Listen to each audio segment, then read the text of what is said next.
जय महाराष्ट्र मित्रांनो। तर मित्रांनो, आत्ता नवीन 12वी झालेले विद्यार्थी किंवा पोलीस भरतीला जे विद्यार्थी नवीन सुरुवात करत आहे त्यांनी काय केलं पाहिजे, त्यांची सुरुवात चुकती। त्याच्यामुळं हा पूर्ण 12वी नवीन पोलीस भरती करण्यासाठी विद्यार्थ्यांसाठी मी खास व्हिडिओ बनवतोय। तर पहिल्यांदा मित्रांनो, तुमचे 12वी पूर्ण असण्याला महत्त्वाचं असतं। काही विद्यार्थी काय करतात, 10वी नंतर आमच्याकडून पोलीस भरती होईल का, 10वी पास चालतं का, 10वी पास लागत नाही, 12वी पासच लागतं। मुलींना 155 सेंटीमीटर हाईट आणि मुलांना 165 सेंटीमीटर हाईट अशी लागते आणि मुलांची छाती ही 79 आणि फुगून 5 सेंटीमीटर अशी 84 सेंटीमीटर पर्यंत छाती लागत असते। आणि दुसरी महत्त्वाची गोष्ट म्हणजे कागदपत्र तुम्ही काढून घेतले पाहिजे। तुमच्या कास्टला जे जे कागदपत्र लागतात ते सर्व विद्यार्थ्यांना माहिती आहे, पण ज्यांना माहीत नसेल तर मी डिस्क्रिप्शनमध्ये डॉक्युमेंटची व्हिडिओची लिंक देतो, ती तुम्ही नक्की बघा। त्यानुसार तुम्ही तुमचे डॉक्युमेंट काढून घ्या, जेणेकरून पोलीस भरतीला अडचण येणार नाही। तुम्ही पोलीस भरतीला सुरुवात करताय तर डॉक्युमेंट आपले क्लिअर पाहिजे। आणि नुसतं ह्याचं त्याचं बघून मला पोलीस व्हायचंय, त्या सरांचा व्हिडिओ मला आवडला, हे सर माझे आयडल आहे, त्या सरांना खूप भारी मोटिवेट करतात, त्यामुळे मला पोलीस व्हायचं असं नाही। स्वतःला आवड आहे का काय ते बघा अगोदर, नाहीतर ह्याचं त्याचं बघून सुरुवात करता, लयत लय महिनाभर करता नंतर सोडून देता। नाही बाबा, लय हातपाय दुखतात बाबा, नको मला अभ्यास जमत नाही, गणित अवघड आहे, ते मराठी व्याकरण तर काहीच कळत नाही, 12वी पर्यंत एवढा अभ्यास नाही केला, मी आम्हाला आता एवढा अभ्यास करायला लागतोय। आवड आहे का ते बघा, याचं त्याचं बघून सुरुवात करू नका। स्वतःची कुवत आहे का करायची ते बघा अगोदर।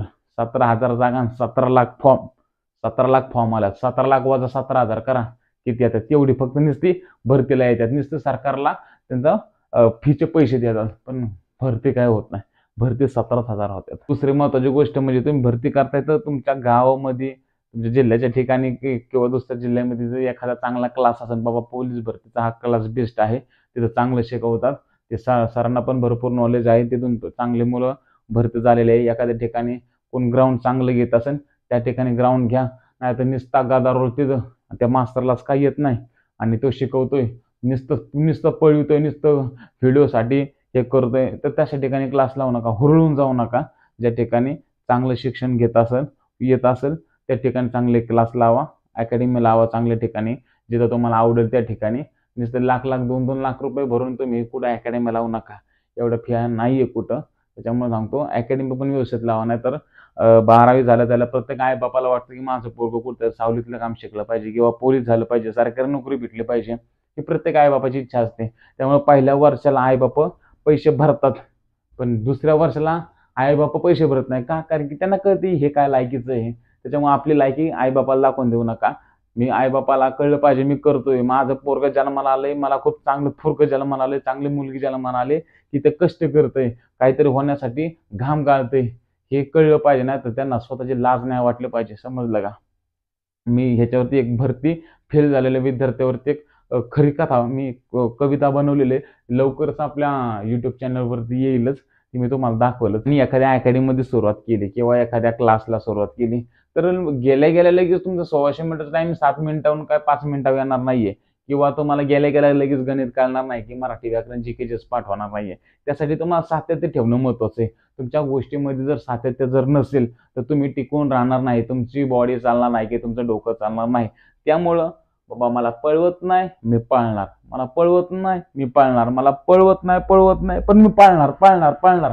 जे होत नाही ते करायचं, जे होत नाही ते करायचं। हा, कसं होत नाही, जर स्टॅमिना नाही, सर माझ्यामध्ये ना स्टॅमिनाच नाही, मला काहीतरी सांगा, तुझ्या तर थोबाडा सटकन 2-3 टाकल्या पाहिजे, पडकी आहे तुझ्या, तुला काय, तू काय हे काय, तुला काय पळवा ना काय, हा मला तर लय दम लागतं, मला काहीतरी खायला द्या, मला काहीतरी पावडर द्या, तुमचं तोंड आणलं बाई बेकार तोटांनो, मला काय पळता येत नाही का, नुसतं पिऊन पळायचं। अरे काय बॉडी पण तशी पाहिजे पळायला, नाही तर एखाद्या गाढवाला जर कसलं इंजेक्शन दिलं तुम्ही म्हणताय ते, किंवा काय पाजलं, गाढवाच्याच रीतीने पाळणार आहे, घोड्याच्या रीतीने पाळणार नाही। त्यामुळे घोडा बना घोडा, घाडाव नाही खेचर। त्याच्यामुळं काय लगेच तुम्ही काय तुमच्याकडून काय लगेच 100 मीटर टाइम कव्हर होणार नाही, की गोळा आउट ऑफ झाली की 100 मीटरचा टाइम चांगला आहे। त्यामुळे सातत्य ठेवायला लागणार आहे, समजलं का। लगेच चांगल्या गोष्टी काय लगेच होत नाही, त्या चांगल्या गोष्टीला काही वेळ लागत असतो। तर या पोलीस भरती क्षेत्रामध्ये टिकून राहा, काय नाही आलं तरी चला, फक्त टिकून राहा। म्हणजे काय नाही आलं म्हणजे नुसतं वर्षभर टिकून राहायचं, खायचं, झोपा काढायच्या असलं नाही, टिकून राहा। म्हणजे येत नाही तरी करत राहा, एक दिवस तुम्हाला यश 100% भेटतं, एक दिवस म्हणजे याच वर्षी किंवा पुढल्या वर्षी असं। नाहीतर मग कसं, एक महत्वाची गोष्ट सांगतो मला, जो विद्यार्थी आता 12वी झाला त्याला विद्यार्थ्यांना एवढी समज नसते, ते कुठं अकॅडमी लावली किंवा क्लास लावले, कुठं पोलीस भरती सुरुवात केली, पहिलं वर्ष थोडंसं टाइमपासच करतात. हे 90% मुलांचे आणि जे 10% विद्यार्थी असतात ते नवीन 12वी झाल्या भरती होत असतात. म्हणजे बाकी 90% विद्यार्थी आहे, त्यातले 40% विद्यार्थी पुढल्या वर्षी 100% भरती होत असतात. कारण की त्यांना सगळं समजलेलं असतं, ग्राउंड समजलेलं, सगळ्या गोष्टी त्यांना समजल्या असतात.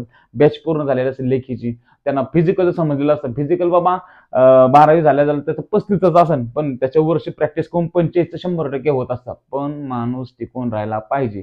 कोणाचीही कामं नाही 45 मार्क घेणं, 50 मार्क घेणं, ही 500 लोकांचीच कामं असतात. समजलं की जे टिकून राहतात.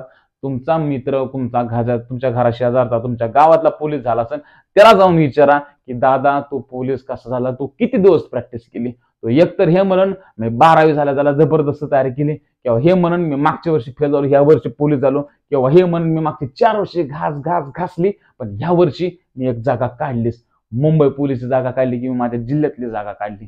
असा माणूस तयार व्हावा लागतो. खतरनाक, जो मार्क खतरनाक येतो ना, किंवा तुम्हाला आता 30चं ग्राउंड आहे, एखाद्याचं 45चं ग्राउंड आहे, तो रोज काय करतो ते बघा. आपली लेखी 50 मार्काची, एखाद्याची 85-90 मार्काची, त्याला जाऊन बघा तो रोज काय करतोय. रोज सकाळी उठणार, ग्राउंड करणार, नाश्ता बिष्टा करून अभ्यासाला किंवा क्लासला जाणार, 1 तास पण कुठं व्हायला घालवणार नाही.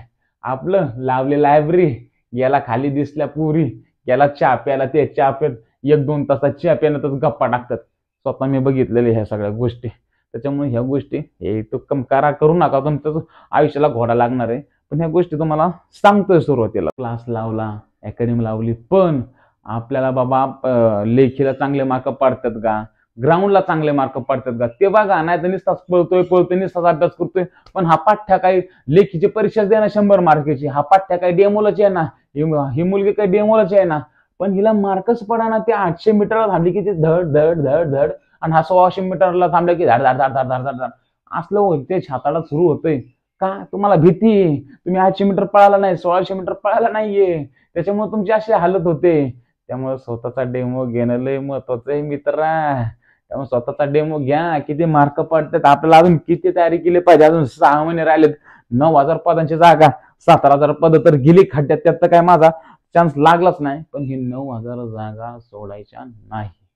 समजलं तुम्हाला? ह्या काही गोष्टी तुम्हाला समजल्या नसतील तरी मी तुम्हाला सांगायला आहे, कारण की भरपूर दिवसांनी व्हिडिओ बनवलेला आहे, आणि ह्याच्यावरती अभ्यास कसा करायचा, ग्राउंडला सुरुवात कशी करायची, या गोष्टी मी तुम्हाला पुढच्या नेक्स्ट व्हिडिओमध्ये नक्की सांगाल. कारण की हा व्हिडिओ मोठा होईल, त्यामुळे मी काय ह्याच्यामध्ये बनवत नाही. काय अडचण असेल नवीन 12वीच्या विद्यार्थ्यांनी मला कमेंटमध्ये सांगा, मी 100% तुम्हाला रिप्लाय देण्याचा प्रयत्न करणार. जय महाराष्ट्र.